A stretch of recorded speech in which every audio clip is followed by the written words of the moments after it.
സാന്ദ്രാനന്ദാവബോധാത്മകമനുപമിതം കാലദേശാവധിഭ്യാം നിർമുക്തം നിത്യമുക്തം നിഗമശരസഹസ്രേണ നിർഭാസ്യമാനം അസ്പഷ്ടം ദൃഷ്ടമാത്രേ പുനരുപുരുഷാർത്ഥാത്മകം ബ്രഹ്മതത്വം തത്താവത് ബാധിതാക്ഷാത് ഗുരുഭവനപുരീകന്ധഭാഗ്യഞ്ജനാനാം. നമസ്കാരം. സനാതന ധർമ്മസംഹിതകൾ പങ്കുവയ്ക്കാനായുള്ള സനാതന ധർമ്മസംഹിതകളിലെ വിജ്ഞാന ശകലങ്ങൾ പങ്കുവയ്ക്കാനായുള്ള ചാനലായ നാദശ്രീയിലേക്ക് എല്ലാവർക്കും സ്വാഗതം. പ്രിയരെ, ചാനൽ സബ്സ്ക്രൈബ് ചെയ്യാനും ലൈക്ക് ചെയ്യാനും ഓർമ്മപ്പെടുത്തിക്കൊള്ളുന്നു. ശ്രീമന്നാരായണീയത്തിൽ പരശുരാമചരിതത്തിലെ 8 ശ്ലോകങ്ങളാണ് പറഞ്ഞത്. കാർത്തവീര്യാർജുനൻ രാമൻ്റെ അല്ലെങ്കിൽ ഭഗവാന്റെ കൈ കൊണ്ട് മരിക്കുമെന്ന വരം നേരത്തെ മേടിച്ചിട്ടുണ്ടായിരുന്നു. അതനുസരിച്ച് യുദ്ധം ചെയ്ത് ഭഗവാൻ കാർത്തവീര്യാർജുനനെ വധിച്ചു. അതുവരെയാണ് പറഞ്ഞു വെച്ചത്. ധ്യായന്തം ചിത സർവദോഷം അവധിയും സ്വനാഥ് സോഗാദ് പരം തേ പദം, അങ്ങയുടെ പദത്തെ വൈകുണ്ഠ പദത്തെ പ്രാപിച്ചു. അടുത്ത് തുടർന്നു. ഭൂയോ അമർഷിത ഹേഹയാത്മജഗണേ താതേ ഹതേ രേണുകാമാഗ്നാനാം ഹൃദയം നിരീക്ഷ്യ ബഹുശോ ഘോരാം പ്രതിജ്ഞാം വഹൻ ധ്യാനാനീതരഥായുതസ്തമകൃത വിപ്രതൃഗക്ഷത്രിയാൻ ദിക്ഷേഷു കുഠാരയൻ വിശിഖയൻ നിക്ഷത്രിയാം മേദിനീം. പരശുരാമ അവതാരത്തിൻ്റെ ഉദ്ദേശം തന്നെ ക്ഷത്രിയ നിഗ്രഹം ആണ് എന്ന് പറയപ്പെടുന്നു. അപ്പം ക്ഷത്രിയൻ എന്ന ഒരു പ്രത്യേക വിഭാഗത്തെ ഇല്ലാതാക്കുക, അല്ലെങ്കിൽ അവരോടൊരു ശരിയല്ലാത്ത മനോഭാവം, അത് ശരിയാണോ എന്ന് ചിലർ ചോദിക്കും. ബ്രാഹ്മണ ക്ഷത്രിയ വൈശ്യ ശൂദ്രരെല്ലാം തുല്യരാണ് എന്നും എല്ലാവരും ലോകത്തിന് ആവശ്യമാണെന്നല്ലേ പറഞ്ഞു വരുന്നത്. അത് ക്ഷത്രിയർ ലോകത്തിന് ആവശ്യമില്ല ഒരിക്കലും എന്ന അർത്ഥത്തിലല്ല. ആ അർത്ഥത്തിലല്ല. അത് തെറ്റായിട്ടുള്ളൊരാശയമാണ്. ഒരു 4 വർണ്ണത്തിലത്തെ ഒരു വർണ്ണം ഇവിടെ വേണ്ട, അതിനെന്താ അർത്ഥമുള്ളത്? അതല്ല.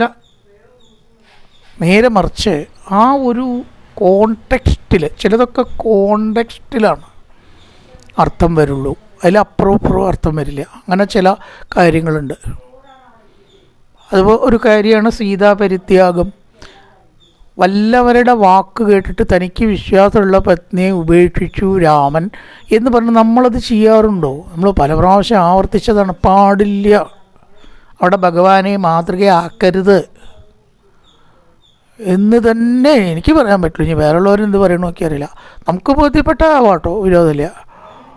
നമുക്കിപ്പോൾ അങ്ങനെ എന്തെങ്കിലും സംഗതി ബോധ്യപ്പെട്ടു, ഒരാളെ ഉപേക്ഷിച്ച് തെറ്റില്ല. പക്ഷേ മറ്റൊരാളുടെ വാക്ക്, അപ്പോൾ അതൊക്കെ ഇവിടെ ഈ കോണ്ടെക്സ്റ്റാണ്.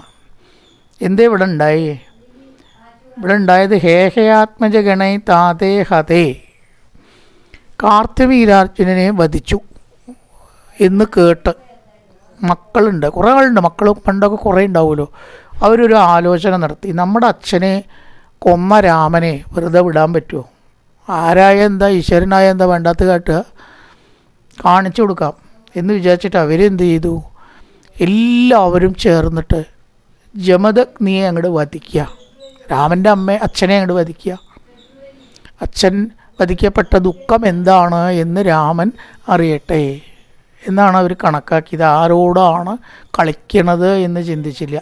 അമർഷിത ഹേഹയാത്മജഗണേ, ഹേഹയൻ കാർത്തവീര്യാർജുനൻ, ആത്മജൻ മക്കൾ, അവർക്ക് ദേഷ്യം വന്നു. അമർഷിത, അച്ഛനെ കൊന്ന രാമനെ വെറുതെ വിട്ടുകൂടാ.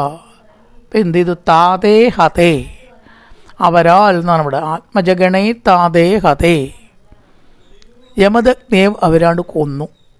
എങ്ങനെയുണ്ട് അച്ഛൻ മരിച്ച ദുഃഖം ഒന്നറിയട്ടെ, എത്രത്തോളം ചൂടുണ്ട് നോക്കണമല്ലോ എന്ന് വിചാരിച്ച് പ്രതികാരബുദ്ധി ചെയ്തു. പ്രതികാരബുദ്ധി എവിടെ ഇങ്ങോട്ട് വന്നാലും തിരിച്ച് അത് അതേപോലെ തന്നെ ആളിക്കത്തുള്ളൂ. പ്രപഞ്ച സ്വഭാവമാണ്. വെല്ലുവിളിച്ചാൽ ആ വെല്ലുവിളി സ്വീകരിക്കുന്നത് ക്ഷത്രിയ സ്വഭാവമാണ്. പേടിച്ചോടെ ഒഴിഞ്ഞുമാറല്ല. അപ്പം പരശുരാമൻ എങ്ങനെ ക്ഷത്രിയനാവുന്നൊരു ചോദ്യമുണ്ട്. പരശുരാമൻ ക്ഷത്രിയനായതിൻ്റെ കഥ നമ്മൾ നേരത്തെ പറഞ്ഞല്ലോ. മുൻ തലമുറയിൽ പ്രസാദം മാറിക്കഴിച്ചിരിക്കുന്നു. രാമൻ്റെ നേരെ അമ്മയല്ല, അവരുടെ മുകളിലുള്ള തലമുറയിൽ ക്ഷത്രിയ കുമാരൻ ഉണ്ടാവാനുള്ള പ്രസാദം കഴിച്ചിരിക്കുന്നു. അപ്പോൾ ക്ഷത്രിയ സ്വഭാവമല്ലേ ഉണ്ടാവുള്ളൂ. അതുകൊണ്ടാണ് രാമനെ ഇവിടെ മഹർഷി പുത്രനാണെങ്കിലും ക്ഷത്രിയനായിട്ട് ചിത്രീകരിക്കുന്നത്. അപ്പം ആ സ്വഭാവപ്രകാരം അച്ഛനെ കൊന്നാൽ അത് വെറുതെ ഇരിക്കാൻ പറ്റില്ല. രേണുക മാറത്തടിച്ച് കരയാണ്. പണ്ടൊക്കെ അങ്ങനെയാണ്, ഭർത്താവ് മരിച്ചാൽ സങ്കടം ഉണ്ടാവുക, അങ്ങനെയൊക്കെ ഉണ്ടല്ലോ. അതേ രേണുക ഇന്നിപ്പോൾ ഒന്നുമില്ല, മരിച്ചവർ പോയി, ഇത്രയേ ഉള്ളൂ. അത് കാലത്തിൻ്റെ ഒഴുക്കാണ്. പണ്ട് അങ്ങനെയില്ല, കുറേ ദിവസം ദുഃഖാചരണം ഇല്ലേ, എൻ്റർടൈൻമെൻറ്റോ പാട്ടോ ദുഃഖമോ അങ്ങനെയൊന്നും വെക്കില്ല. ഇന്നിപ്പോൾ വല്ലതും ഉണ്ടോ? അപ്പം തേതൊക്കെ താതേ ഹതേ രേണുകാം ആഗ്നാനാം ഹൃദയം, മാറത്തടിച്ച് കരഞ്ഞു. പണ്ടൊക്കെ വേണ്ടപ്പെട്ട ആളാണല്ലോ ഭർത്താവ്, അതുകൊണ്ട് പോയി കഴിഞ്ഞാൽ സഹിക്കാൻ പറ്റാത്ത ദുഃഖമുണ്ട്. രേണുകാം ആഗ്നാനാം ഹൃദയം, ഹൃദയം മാറിടത്തടിച്ച് കരയുന്നതായിട്ടുള്ള അമ്മയെ കണ്ടു. ആര്? രാമൻ.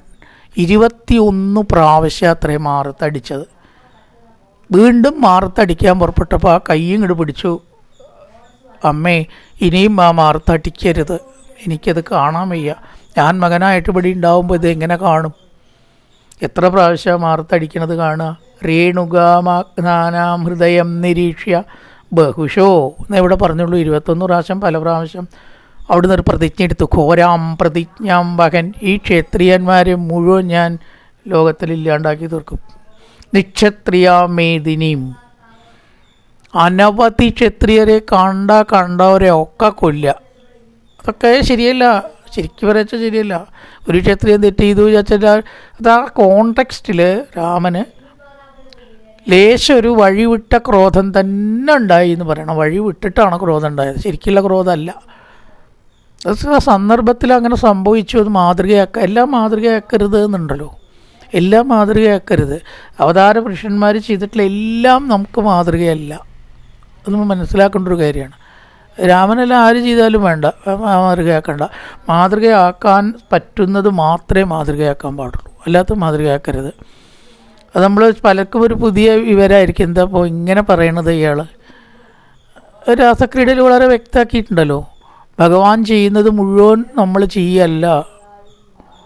അവിടെ ഒരു വേർതിരിവ് വേണം, ഏതൊക്കെ ചെയ്യാം ഏതൊക്കെ ചെയ്യരുത്. പരമേശ്വരൻ കാളകൂടവർഷം കഴിച്ചു, മരിച്ചില്ല. നമ്മളും കാളകൂടവർഷം കഴിച്ചാലോ? വാക്ക് ദാസക്കിടയിൽ ഭാഗവതത്തിൽ വ്യാസം പ്രയോഗിച്ചാണ് കേട്ടോ, ഞാൻ പറയണതല്ല, ഉപമ. കാളകൂടവിഷം ശിവൻ കഴിച്ചു എന്ന് വിചാരിച്ചത് നമ്മൾ കഴിക്കണോ? അപ്പോൾ അതുകൊണ്ട് അവതാര പുരുഷന്മാരുടെ ഒരു മനുഷ്യന് സ്വീകരിക്കാവുന്ന മാർഗം മാത്രമേ സ്വീകരിക്കാവൂ. അതിലതീതമായിട്ടുള്ളതൊന്നും നമ്മൾ സ്വീകരിക്കരുത്. രാമൻ 14,000 രാക്ഷസന്മാരെ കൊന്നു. നമുക്ക് രാക്ഷസന്മാരെ കൊല്ലാനുള്ള ബാധ്യത ഇല്ലേ ലോകത്തെ രക്ഷിക്കാൻ? കരൻ്റെയും ത്രിശരൻ്റെയും തൂഷ്ണൻ്റെയും രാവണൻ്റെയും അടുത്തേക്കാണ് പോയാൽ എന്താ ഉണ്ടാവുക? അവർ നമ്മുടെ കഥ കഴിക്കുക, അത്രേനേ ഉണ്ടാവുള്ളൂ. അത് നമുക്ക് മാതൃകയാക്കാൻ സാധ്യമല്ല അതൊന്നും. അപ്പോൾ അവതാര പുരുഷന്മാരുടെ പ്രവൃത്തികൾ മാതൃകയാക്കേണ്ടതേ ആക്കാവൂ, കഴിയാത്തതോ അരുതാത്തതോ ആക്കരുത്. കഴിയാത്തതുണ്ട്, അരുതാത്തതുണ്ട്. അവിടെ അണ്ടർലൈൻ, 2 കാര്യം നമ്മൾ മാതൃകയാക്കരുത്. അപ്പം ക്ഷത്രിയന്മാരെ മുഴുവനും ഇല്ലായ്മ ചെയ്യുക എന്നത് നമുക്ക് മാതൃകയാക്കേണ്ട കാര്യമല്ല. രാമൻ അങ്ങനെ ചെയ്തു എന്നത് പറയണം. തൽക്കാലത്തെ പ്രതികാര ബുദ്ധിയിൽ അരുതാത്തത് ചെയ്തു എന്ന് പറഞ്ഞാൽ തെറ്റില്ല.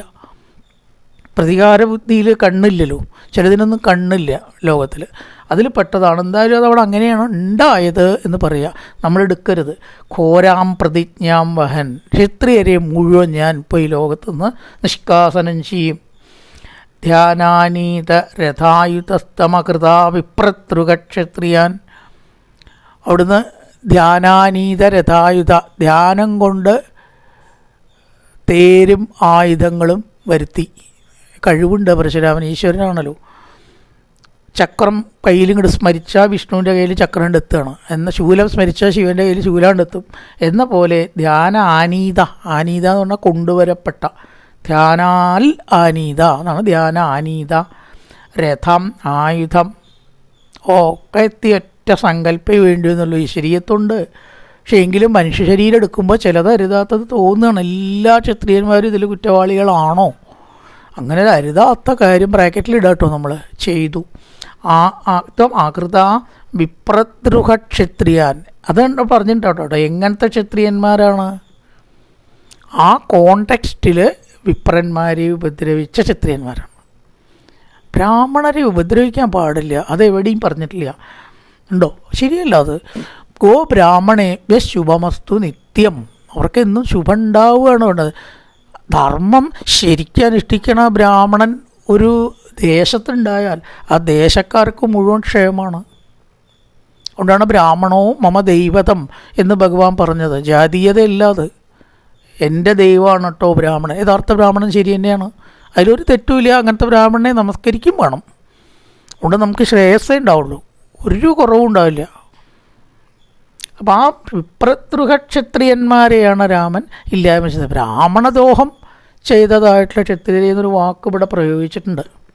ശരിക്കും എല്ലാ ക്ഷത്രിയന്മാരെയും ഇല്ലാണ്ടാക്കിയിരിക്കണു. ഇവിടെ വിപ്രതൃഹ എന്ന എല്ലാ ക്ഷത്രിയന്മാർക്കും വിശേഷണം ചേർത്തു. ദിച്ചക്രേഷു കുഠാരയൻ പരശു ആ മഴു എടുത്ത് ഈ ലോകത്തിൽ ക്ഷത്രിയന്മാരെ ഇല്ലാണ്ടാക്കി. അപ്പോൾ അവരുടെ മുഴുവൻ ആത്മാക്കൾ പരശുരാമനെ ഉപദ്രവിച്ചു.